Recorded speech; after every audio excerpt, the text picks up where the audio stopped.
ஒவ்வொரு வேஷமா கலைஞ்சிரும் போல இங்க இருக்கிற நிறைய பேரு நடுங்கி போய் இதுல நம்ம மேல அவதூறு வேற. இப்ப புதுசா ஒரு வெப்பன் ஒண்ணு கொண்டு வந்திருக்காங்க. அது என்ன தெரியுமா? அவங்க தயவால தான் நம்ம ஆட்சி நடக்குதான். மக்கள் தயவால இந்த ஆட்சி நடந்துகிட்டு இருக்கு. மனசாட்சி உள்ள சக்திகளோட ஆதரவால இந்த ஆட்சி நடந்துகிட்டு இருக்கு. நாங்க தான் அனுப்பி வச்சோம் அப்படின்றாங்களே. அனுப்பி வச்சவங்களுக்கு மினிஸ்ட்ரியில இடம் கொடுத்தா ஏன் கதறீங்க?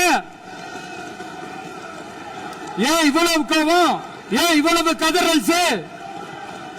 இதுல இன்னொரு முக்கியமான விஷயம், மார்க்சிஸ்ட் கம்யூனிஸ்ட் கட்சி நமக்கு ஆதரவு கொடுத்தது சுயேட்சையா எடுத்த முடிவுன்னு சொல்றாங்க. அதே மாதிரி இந்திய கம்யூனிஸ்ட் கட்சி நமக்கு ஆதரவு கொடுத்தது சுயேட்சையா எடுத்த முடிவுன்னு சொல்றாங்க. இதுல எங்க இருந்து நாங்க தான் அனுப்பி வச்சோம்னா புரியலையே. மக்களுக்கு நல்லா புரியும். எல்லாத்தையும் தெளிவா பார்த்துக்கிட்டு இருக்கிறாங்க.